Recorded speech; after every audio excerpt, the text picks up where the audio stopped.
Welcome to Military Analytics. The Ukrainian army carried out a successful operation in the city of Bakhmut, where the war raged. In this operation, the Ukrainian border guards targeted the invading soldiers of the Wagner Group and the Russian reconnaissance corps. The invading Russian reconnaissance unit was eliminated with a spectacular ambush, while the Wagner soldiers sent to support the region were repulsed with a successful defense. The Ukrainian army does not let the invaders in the vanquished region to pass Russian reconnaissance troops who were working to discover the Ukrainian border guard troops on the borders of the city of Bakhmut, where the war was the most intense in the past days, encountered an unexpected ambush. Soldiers of the Ukrainian border guard corps were in control of all the activity in the border regions, but the Russian reconnaissance units were unaware of this. The Russian reconnaissance troops who moved to get information about the conditions on the borders of Bakhmut and to discover the location of the Ukrainian border guard troops became the target of the Ukrainian soldiers. Ukrainian border guards were lying in ambush in border areas waiting for the Russian invaders to approach the area. As the Russian reconnaissance troops approached the area, the silence on the Bakhmut border was replaced by loud clashes. The Russian invaders were surprised by what they encountered. Ukrainian soldiers blocked the Russian troops with a successful ambush. Russian troops retreated from the area after the clashes. The Russian army lost 2 lookout soldiers during the clash. 3 Russian soldiers were injured in this clash. This successful ambush operation carried out by the Ukrainian border guards during the day continued differently at night, because after the Russian soldiers were killed and wounded in the area, the reconnaissance units had to retreat. Wagner Group soldiers appeared in Bakhmut at dusk. Wagner Group soldiers and Russian army soldiers were aiming to organize a more extensive operation against the Ukrainian positions. But the Ukrainian army had already deployed artillery units in the area. Anticipating the operation of the enemy troops, the Ukrainian army was deployed slightly behind the area where the clashes were taking place. When the invading troops entered the area, the attack began.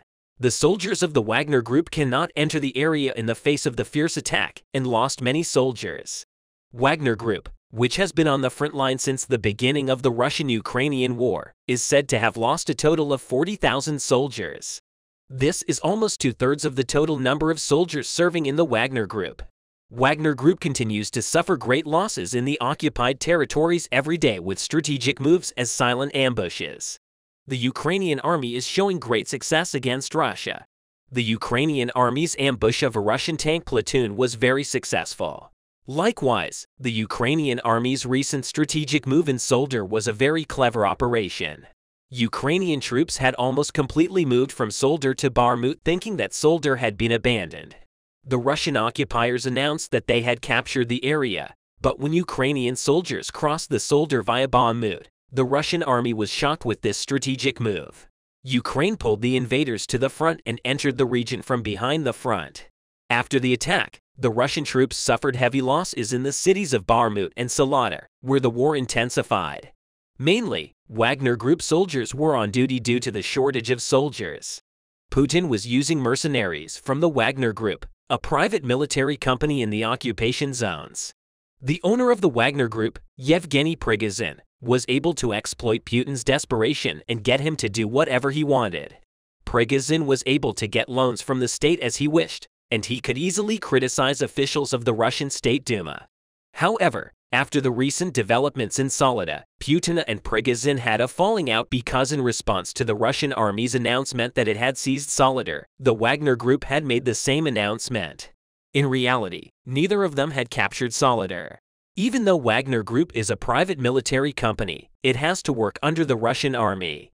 The fact that Wagner Group made a separate announcement from the military was the beginning of all the problems. After that, many secret developments in Russia were revealed.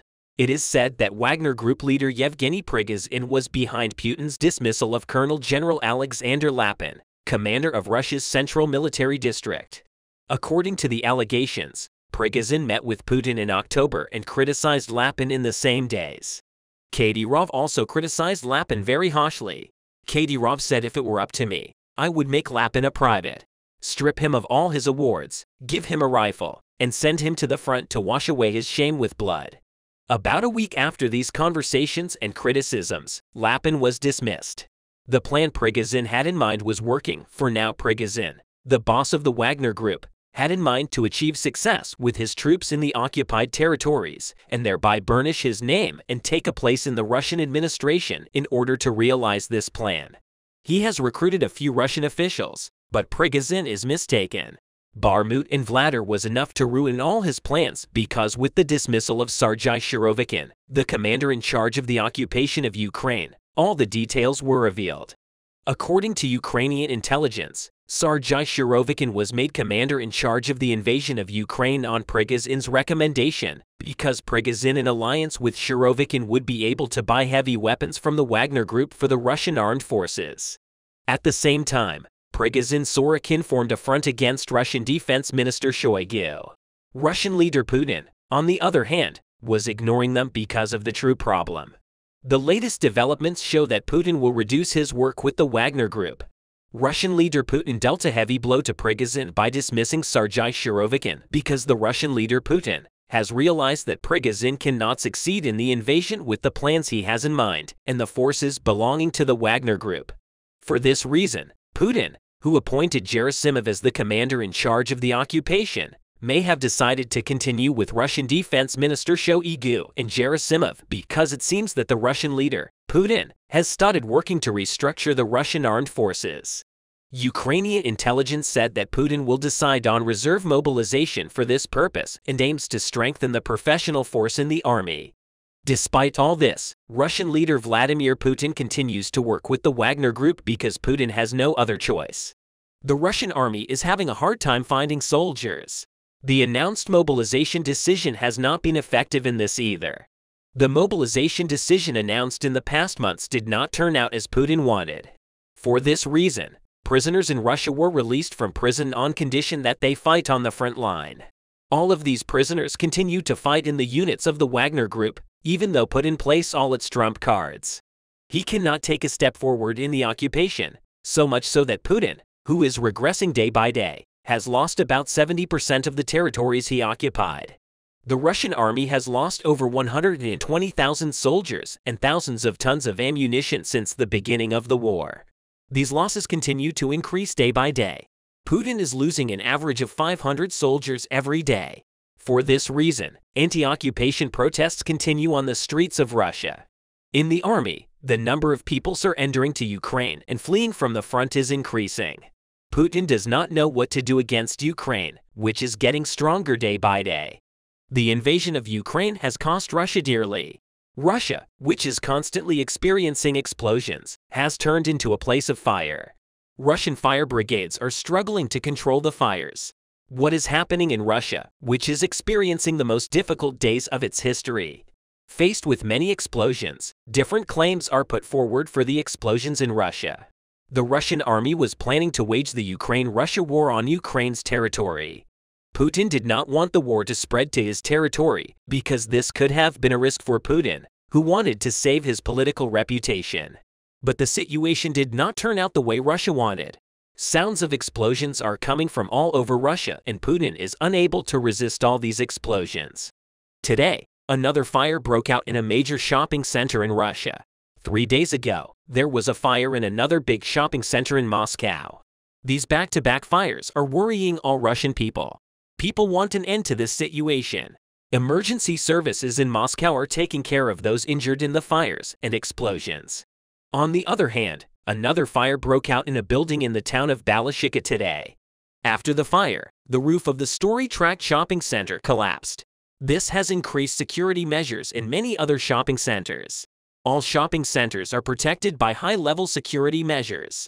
On the other hand, the cause of these fires in shopping centers is unknown. But the fires start during the hours when the shopping centers are closed. This is quite surprising because civilians are not harmed by the fire. It is the shopping centers that suffer. Of course, the Russian economy also suffers. The Russian people are in great panic because of these fires. The number of people going to the shopping center in Russia is decreasing day by day. The Russian economy is experiencing the worst days in its history. The Russian ruble is losing value day by day as New Year's Eve approaches. Many squares in Russia are decorated with Christmas trees. However, many streets were closed. Many big shops closed their shutters because the war has caused great damage to the Russian economy, and many businesses have gone bankrupt. With bigger and bigger fires every day, Russia is bringing more and more companies to bankruptcy. The Russian economy is falling rapidly day by day. These explosions in Russia did not only occur in shopping malls in the past days. There were explosions at 2 military bases belonging to the Russian army. One of them was the airport where Russian airplanes were maintained. Many fighter jets of the Russian army were damaged. The other explosion occurred at a fuel tanker near the military base. The Russian fire brigade had a hard time putting out the fires. The fires could not be extinguished for hours. On the other hand, big explosions are also taking place in the regions occupied by Russia. The biggest of these was the explosion of the governor of Kherson region. The governor of the region was injured in a car explosion in Kherson in southern Ukraine. The regional governor, Vitaly Berliuk, was seriously injured in this explosion. The driver of the car was killed. Many Russian bureaucrats in these regions are frightened by the attacks. Attacks on Russian bureaucrats are increasing. Russia pays double salaries to bureaucrats working in this region. But despite this, no Russian bureaucrat wants to work here. Working in this region could mean giving up their lives. On the other hand, Russian bureaucrats are aware that these regions will be liberated by Ukraine. In that case, no one thinks that Russia will win the war. No one wants to take sides in a losing war. The Ukrainian army is doing its best to liberate the territories occupied by Russia. Successful operations are being conducted in the region. The latest of these operations took place today in Melitopol. There were many Russian soldiers in Melitopol. The Ukrainian army organized a major attack on the Russian military bases here. The Russian army, which suffered great losses in the last 24 hours, suffered one of the biggest losses in its history. Russia, which lost over 500 soldiers, became desperate. The Russian army suffered heavy losses in the attack organized with HIMARS. The Ukrainian army carried out a major operation in the Russian bases in Melitopol. Thanks to the HIMARS, many Russian bases were destroyed. HIMARS became an important tool in changing the course of the war. The HIMARS sent by the United States to the Ukrainian army were of great use in the Ukraine-Russia war. These war tools, which have a great power of destruction, play an important role in the course of the war. HIMARS combat vehicles can fire 6 missiles simultaneously. These missiles travel up to 80 kilometers. This range covers a very large area. Such a large range of HIMARS puts the Russian army in a very difficult situation. On the other hand, HIMARS can change location very quickly after launching a missile. It is very difficult for the Russian army to destroy HIMARS, which can maneuver quickly. For this reason, Ukraine is conducting major operations against Russia with HIMARS. Russia, which is heavily damaged, cannot do anything about it. HIMARS have a great impact power. These large combat vehicles have a very high hit rate. With such a powerful fighting tool, Ukraine gains an incredible advantage over Russia. The tide of the war is changing thanks to HIMARS, but HIMARS are not enough for the explosions in Russia because the range of these war tools is 80 kilometers. Have the burning Russian tanker burned is still a matter of curiosity. Russian authorities continue to investigate this situation. On the other hand, the Russian press claims that this explosion was caused by Ukrainian drones. The drones used by Ukraine against Russia are called Bayraktar drones, which can fly at very high altitudes, cannot be tracked by Russian radars. The drones, which can overcome Russian air defenses, have great operational capability. It is claimed that critical attacks in Russia may have been carried out by these drones. However, Ukraine does not accept these attacks. Many Ukrainian bureaucrats say that the attacks did not take place. The Ukrainian military also does not claim responsibility for these attacks. So where are these attacks originating from? Russia is not making a statement about the attacks. Russian officials state that investigations into the attack are ongoing. The reason for not making a statement yet is quite simple. The political reputation of the Putin administration is falling day by day. Putin, who does not want to lose face, wants to prevent a major crisis. If it is understood that the Ukrainian army is operating inside Russia, this could cause a major crisis in Russia. Putin, whose influence is diminishing day by day, does not want such a situation. This could go down in history as an intelligence failure. The Russian government wants to hide this. It does not want it to be known that it has suffered heavy blows against Ukraine. But all these efforts are futile. Russia continues to take heavy blows against Ukraine with explosions every day. Russia is certain to lose this war, claiming to have one of the most powerful armies in the world. Russia was threatening the whole world. However, with the resistance of the Ukrainian army, it became clear that Russia was not that strong. Ukraine is actually facing a very weak Russia. This has had a huge impact on Russia and other states. Thanks to Ukraine's victories, the whole world now knows that Russia is not strong. No country in the world is afraid of Russia anymore. The whole world is facing a weak Russia. On the other hand, the balance of power in the world has changed as the true strength of the Russian army has been revealed. Russia is losing important allies. China, Russia's biggest and most important ally, has left Russia alone by not supporting Russia in the war. A Chinese company has cancelled a deal to send military computer chips to the Russian army. The Ukraine-Russia war has driven a wedge between China and Russia. China wants to become the new leader of the Eastern countries after Russia. With the war in Ukraine, the rivalry between Russia and China is growing. Russia, which was established after the collapse of the Union of Soviet Socialist Republics, has been considered the most powerful and largest state in the Eastern countries since the Cold War. However, Russia's big blow against Ukraine has changed this. Russia's collapse is only a matter of time. It is known that NATO is preparing for a possible collapse of Russia. In such a case, NATO could confiscate Russia's nuclear weapons. The whole world wants to reduce nuclear weapons. The confiscation of nuclear weapons in Russia could be a turning point for the whole world. The collapse of Russia could be a new beginning that would change the global powers. The historic resistance of the Ukrainian army could be one of the most important turning points in the world. Ukraine is doing everything it can to win this war. Many war experts say that Ukraine will carry out a major operation when the winter is over. The whole fate of the war may depend on this operation. This operation could end the war and lead to the collapse of Russia. The Ukrainian army plans to completely liberate the territories occupied by Russia in 2014. Crimea, which faced Russia's occupation in 2014, is one of these territories. The Ukrainian army managed to get closer to Crimea after liberating the Kherson region. Russia fears that Ukraine, which has blown up many Russian bases, will launch attacks in this region. For this reason, it has taken many measures. Russia has dug many pits and trenches close to Crimea to prevent HIMARS from approaching Crimea. What happens in Crimea could change the fate of the whole war. If the Ukrainian army manages to liberate Crimea, Russia will suffer a major defeat. This will change the fate of Putin and Russia. Many war experts speak of Crimea as the place where the knot of the war will be untied. Crimea will decide the fate of everything. There are a lot of updates from the east here. Russian forces realized that the use of regular artillery simply could not sustain the same rate of advancement in the dense residential areas and switched to aviation. Ukrainian forces responded reciprocally and immediately conducted 5 airstrikes, reinforced air defense, and created mobile units that are hunting on Russian aviation from balconies. Last time I told you that Russian forces increased the scale of their operations north of the home of a road, which forced Ukrainian command to blow up the pontoon bridge for security reasons. I also told you that PMC Wagner have a huge conflict with PMC Reddit because the latter refused to follow Wagner's orders, abandoned unspecified positions on the flanks, and allowed Ukrainians to recapture them. The freshest reports indicate that these positions were likely in the northern part of the village of Gromov. Today, Ukrainian fighter reported that Russians are trying to take Rome over by any means. Russians are storming the northern part of the village, at least 8 times per day.